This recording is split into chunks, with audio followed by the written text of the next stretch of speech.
asalaamaaleykum mbokki Sénégal ginnaaw bu ñu sante yàlla di masawu askanu Sénégal di jaale askanu Sénégal ci tiis bu ñu yàlla natto depuis quelques jours mbokk yi lii laa gisoon ma waxoon ko te maa ngi am mettit lool parce que lu ma doon ñaan yàlla musal ko askanu Sénégal mel ni moom la ñuy dund tey nii wax ji nu ko tubaab yi di waxee l'heure est grave te le génie du peuple sénégalais daanaka yàgg nañ dund ay situation yu metti wante yàlla yàggal nañu suturaal ba ñu génn ci te dama ci am yaakaar incha allah que bii tamit dinañ ci génn incha allah moo tax mbokk yi duma sori ci wax ji kàddu yi lu ko waral bugguma commenter lu tubaab di wooye parodie de justice parce que askanu Sénégal amul kenn ku ci am xel ñaar ci justice su Sénégal tey lu muy exécuter ci ay commandes politiques ak tamit lii di responsabilité justice du Sénégal tey ci mettit cu askanu Sénégal di dund ci seen yenn décision yi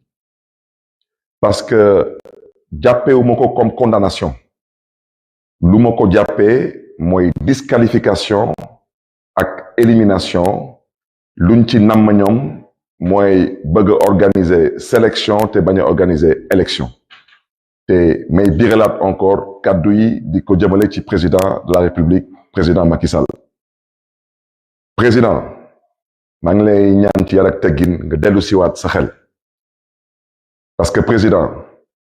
Sénégal jiwu la lii suñu mbokk nga suñu président nga loolu la yàlla dogal loo ñuy teg suñ na ko tegoon tey doo nekk président du Sénégal seetatel sa taxawaay président wax naa la ko ba ñu yàlla may ñu toog amoo fi noonu dégg naa sa ay kàddu ci dialogue bi bu ngay ubbi dialogue bi am na sax ay sénégalais yu xaw a ñaawlu peut-être le ton wala les mots utilisés président man pour que Sénégal am jàmm man nangu naa raam ñaan la yow parce que jàmm bi ngi sa loxo parce que lu fi yee tey fitna Sénégal xam nga ñun xam nañ te yàlla mën na seede président ne nga waxu troisième mandat nañ la ko ñaan ci njëkk dama ne su nekkee loolu dañu nar a def pour que Sénégal am jàmm man Barthélémy Diaz en tant que maire de Dakar maa ngi leen ñaan ci njëkk waxu troisième mandat bi président nga teg ko ci suuf en tant que acteur politique président maa ngi lay ñaan ci njëkk waxu troisième mandat bi nga teg ko ci suuf président de la République en tant que rakk ci yow maa ngi lay ñaan ci njëkk waxu troisième mandat ñu teg ko ci suuf ma yokk ci tamit ma ñaan la ko ci njëkk ak ci yar ak teggin parce que lu ñuy dund tey nii jaru ko te lii yépp lu ko waral mën nañ juum wante lu ko waral mooy lu ñu xalaat ci waxu troisième mandat te tey mu am ci askan bi ñu ci bëri ñu jàpp ni que yow da ngaa bëgg a éliminer ñépp pour mën a toogaat fii te président yow xam nga ñun xam nañ te yàlla mën na seede wax nga sa gémmiñ suñu nopp da ngay def référendum te xam nga lu constitution wax te président violence bu ñuy gis tey yépp lenn rek ko waral te mën naa juum et je pense que waxu troisième mandat bi soo ci nangoon yàbbi ci daanaka xol yi mën nañ féexaat moo tax président may sàkku ci yow nga génn wax ak sa askan wax leen lu ñu mën a dégg parce que président nooteel bu ñuy wootee Sénégal jaay doole bu ñuy wootee Sénégal mënatul continuer nag président xoolaatal sa taxawaay parce que ñu nekk ci mbedd yi mu neex la mu naqari la yaay seen président te bañ lay fal dañ la faloon ngir yaakaar musuñu la fal ndax lu ñuy gis tey nii di ko dund tey nii loolu xel musu ko xalaat te loolu dara jaru ko ci àdduna fii yàlla rekk fi nekk keneen nekku fi am yàlla mooy buur ñàkk yàlla mooy buur amoo fi noonu wax naa la ko di bérilaat wax ci président dañ la bëgg a dimbali ndax yow nga mën a dimbali Sénégal ci ban anam dimbali la pour xool naka lañ lay wutal yoon nga génn fii par la grande porte parce que mooy sa cër président sélection bu ngeen nam ma def Sénégal kenn mënu ko fi nangu parce que constitution lu mu leen may ci sañ-sañ mooy ngeen nangu organiser élection sélection bi dafa yàgg ñuy toog di muñ tey nag yàlla wane na boppam yàlla moo décidé que sélection jeex na may sàkku ci yow tamit nga nangu loolu président moo tax président je crois que ne nga du am benn sujet tabou ma ne la comme amul benn sujet tabou nañu waxtaane lépp parce que ci waxtaan la lépp xaj may sàkku tamit ci askanu Sénégal ñu bàyyi xel ci lu ñuy wax parce que ba Sénégal doone Sénégal ba tey mbokk yi yàgg nañ fippu yàgg nañ wane suñu naqar wante kenn musu fi am ndam kenn musul egg au pouvoir par une violence absolue te wax naa leen ko nee naa leen lu fi xewoon mars 2021 yan laay waxal askan mi bëgg nga bàyyi ci xel parce que askanu Sénégal da ngeen am xel macha allah bàyyi leen ci xel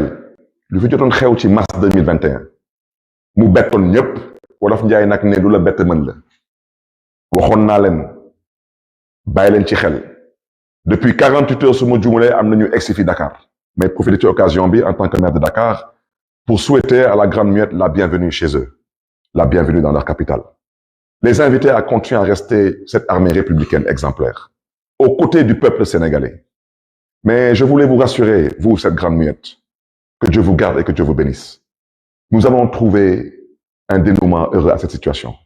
Nous sommes des acteurs politiques. Nous sommes un peuple mûr. Dañuy sàkku ci yéen nag que vous puissiez nous accompagner. Mais à vous, le peuple sénégalais, bàyyi leen xel ci lu mu leen wax. Si on ne s'entend pas,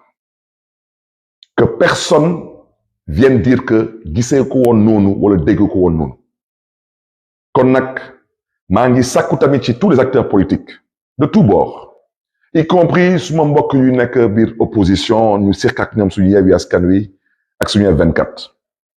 dama leen di ñaan ci yar ak teggin xoolaat leen seen taxawaay vous êtes des responsables et vous avez une responsabilité à assumer dans ce pays xam ngeen ko du ngeen ay xaleel te bu leen fooy seen xel munu leen ne da ngeen bëgg a jiite réew mi toll fu mu toll tey nii ngeen ne du ngeen waxtaan loolu mënul nekk su ma bat ci kaw nag su ngeen ko defulee ëllëg lu fi munti am bu leen taxawaat ci kanamu askanu Sénégal ngeen ne da ngeen bëgg a jiite Sénégal déet bugg leen jiite Sénégal dama ne lu kilifa diine yépp sant xam ngeen ko au passage ñu ngi nuyu tous les chefs religieux de ce pays toute religion confondue ñu ngi leen di nuyu di leen di ziar di leen di jox seen wàccuwaay te may biiralaat wax ci nee naa kilifa diine wàccoo nañu ak askanu Sénégal fu ñu naroon wax nañ fa ñu naroon waxal wax nañ ak ñoom lu ci des mooy que les acteurs fassent preuve de tenue et de retenue mbokk yi am na ñu bëri ñu jàpp ni que président dina def 3e mandat man mën naa juum wante man gëm naa ni que 3e mandat du am Sénégal mais nañ ko teg ci yoon nañu waxtaan te bàyyi nekk fii di jéem a xoqalante suñu biir wala tubaab di wooye se faire peur jouer à se faire peur loolu amul solo amul benn solo parce que xam nañ kañ lañuy commencer mais xamuñu kañ lay jeex ak naka lay jeexee kon nag mbokk yi lu tax may wax lu may wax nii dañu nar a am élection présidentielle février 2024 gis naa ci ouverture dialogue bi parce que nekkuma fa woon dama doon xaar ñu jox ma les termes de référence lan la ñuy waxtaane parce que man lu ma tax a jóg dem naane ataaya déet man naan ataaya taxuma jóg lu ma tax a jóg mooy dem waxtaane Sénégal ak lan lañu mën a def ba génn Sénégal ci guutu bu mu nekk nii. am nañu bokk ci beneen boor bi ñoo xam nag lu leen tax a jóg ñoom ñu ne daal dañu xalaat que mandat président dañ ko nar a proroger ñi ne 1 an ñi ne 2 ans ñun d'accord duñu si tey duñ si mës a d'accord mbokk yi bu leen jox gaañ yi excuse wala prétexte pour ñëw na leen dëkk bi dafa instable mun ñu fi organiser élection bu leen ko def xel mooy xeex xol du xeex. am na dëkk bu sorewul Sénégal mënuma tudd turam président toog na fa 10 ans musu fa am élection ndax lan ñu ne dafa amoon une rébellion dans le nord de ce pays. bu leen jox gaañ yi excuse parce que gaañ yi ñu ngi dem te bu leen nangu gaay yi di dem di ñu yóbbaale parce que réew mi ala kuli al ñoo ko bokk te lu ñu bokk dañ koy pencoo duñ ko pàccoo lu ñu bokk dañ koy waxtaanee duñ ko yàq-yàqet. kon nag mbokk yi damay bañ a guddal mais fu may daaneel tamit mooy aux forces de défense et de sécurité ñu ngi leen di masawu tamit ñu ngi leen di jaale seen mbokk yi fi jóge te metti na ci ñëpp wante yéen tamit ñuy sàkku ci yéen yenn yi su mën a ñàkk wax dëgg yàlla ngeen def seen kéem kattan mu ñàkk parce que yéen yaa leen choisir def maintien de l'ordre mënul ànd ak bouclier humain dañuy waxante dëgg mu leen dem jëli xare bu ndaw te da ngeen di ko utiliser comme bouclier humain loolu rafetul ci image du Sénégal. ndaw ñi tamit ñuy manifester vous exercez certes un droit mais bàyyi leen xel ci dara ñu nekk ci mbedd bi ñoo xam ay policiers lañu ñoo xam ay gendarmes lañu duñu ay chinois ay sénégalais lañu. nous sommes des voisins nous sommes des parents dara jaru fi yenn yi nañ ko rafetal. parce que lu jeex na te lii jeex na buñ ko yàq nañ ci ànd ak xel nañ ci ànd ak dal nañ ci ànd nag ak fermeté parce que suñu demee ba egsi fi tey nii c'est parce que wolof njaay nee na lu ëpp tuuru moo tax président Macky Sall fu may daanalee mooy bàyyil xel ci loolu Sénégal ji te xam nga fuñ lay xaaree te wax naa la ko comme ne nga nañ la ko ñaan ci njëkk man mii Barthélémy Dias ñaan naa la ko ñetti yoon ci njëkk en tant que maire de Dakar en tant qu'acteur politique en tant que jeune frère mbokk yi loolu moo nekkoon kàddu yi di ñaan yàlla di suñu borom yàlla na yàlla yokkal sutura Sénégal yàlla na yàlla aar Sénégal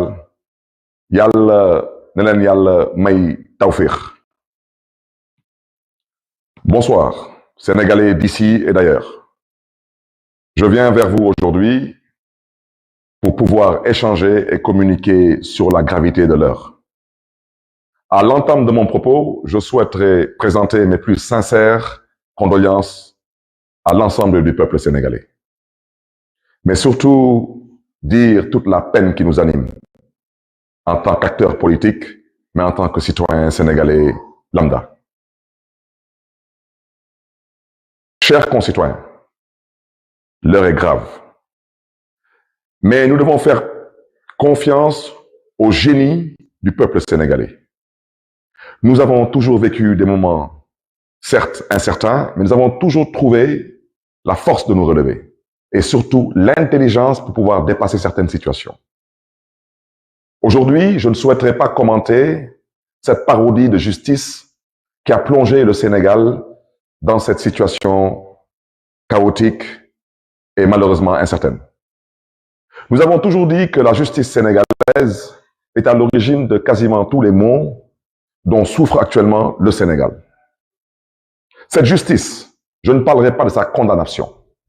parce qu'il n'y a pas de condamnation. Nous avons assisté à une volonté manifeste de vouloir verser dans une disqualification, voire une élimination d'un acteur politique de premier plan. Et je voudrais dire que nous sommes aujourd'hui au 3e, voire au 4e cas. Et ça ne peut plus continuer. Et l'objectif recherché dans cette parodie de justice, c'est de trouver les voies et moyens de créer les conditions d'organiser une sélection et non une élection en 2024 surtout concernant l'élection présidentielle qui est tant attendue par le peuple sénégalais. C'est la raison pour laquelle j'aurais souhaité interpeller directement M. le Président de la République, M. Macky Sall. Il n'y a pas de problème juridique concernant les hommes politiques. Ce qu'il y a aujourd'hui, c'est la volonté d'un homme qui est en train de s'abattre sur d'honnêtes citoyens, sur des leaders politiques qui n'ont peut-être commis qu'un seul crime, c'est de nourrir une ambition de servir leur pays. Et cela n'est pas honorable dans une démocratie qui se respecte. C'est la raison pour laquelle, Monsieur le Président de la République, je prends l'opinion nationale et internationale à témoin. Vous avez, lors de l'ouverture du dialogue national, vous avez, concernant la question du troisième mandat, vous avez dit que on n'a qu'à vous le demander en tout respect et en toute courtoisie. Et qu'il n'est pas question que vous acceptiez que certains vous le demandent par la force. Monsieur le Président de la République, pour la paix au Sénégal, nous sommes prêts, nous, à nous mettre à genoux. Parce que vous avez la clé aujourd'hui entre vos mains de la sortie de crise de ce pays et personne d'autre. C'est vous, Monsieur Macky Sall, vous, Président de la République. Alors, comme vous avez demandé à ce qu'on vous demande, s'il vous plaît, de ne pas briguer le troisième mandat, je vous demanderai 3 fois, s'il vous plaît, Monsieur le Président Macky Sall, d'évacuer cette question concernant cette volonté qui vous est prêtée de vouloir briguer un troisième mandat. D'abord, je vous demande, s'il vous plaît, en tant que maire de Dakar. Je vous demande, s'il vous plaît, en tant qu'acteur politique. Je vous demande, s'il vous plaît, en tant que jeune frère. Le Sénégal ne mérite pas ce qu'il est en train de vivre présentement. Le Sénégal ne mérite pas aujourd'hui de vivre cette souffrance qui nous est imposée au nom de la bêtise politique, et excusez-moi de cette expression.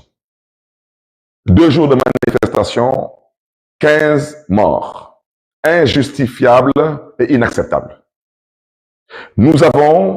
été, nous sommes et nous comptons rester ce modèle de démocratie sur le continent africain et à travers le monde. Et Monsieur le Président Macky Sall, vous avez la responsabilité historique d'accompagner le Sénégal à continuer à rester debout, droit dans ses bottes. Parce que le peuple sénégalais,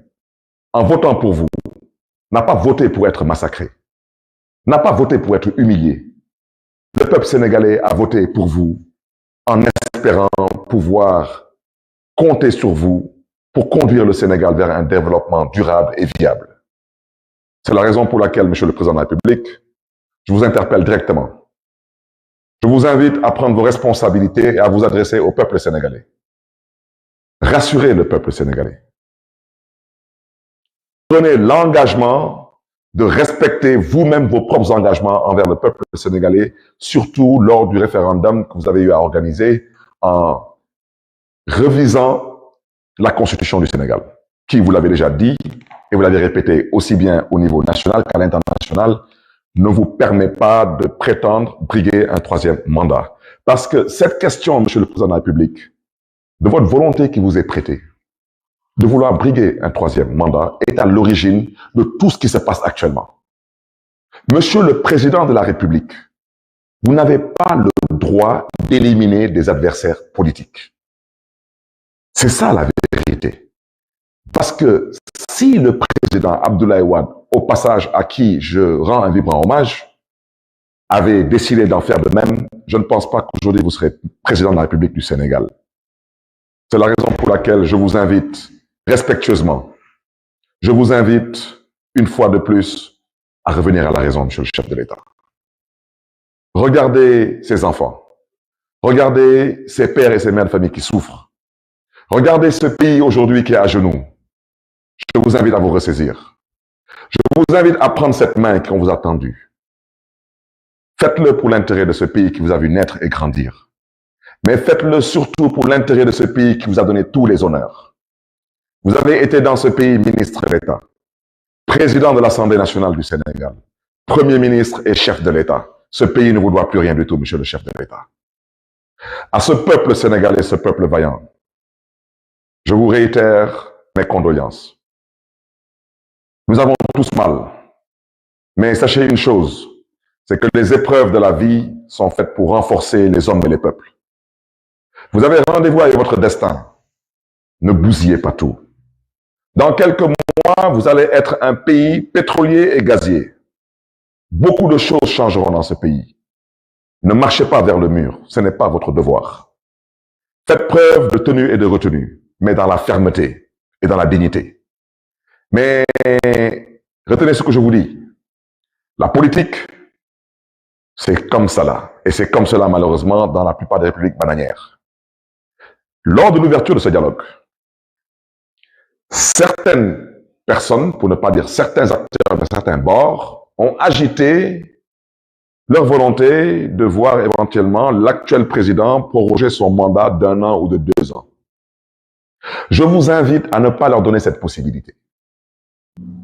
Je le répète que dans un pays pas loin du Sénégal, on a vu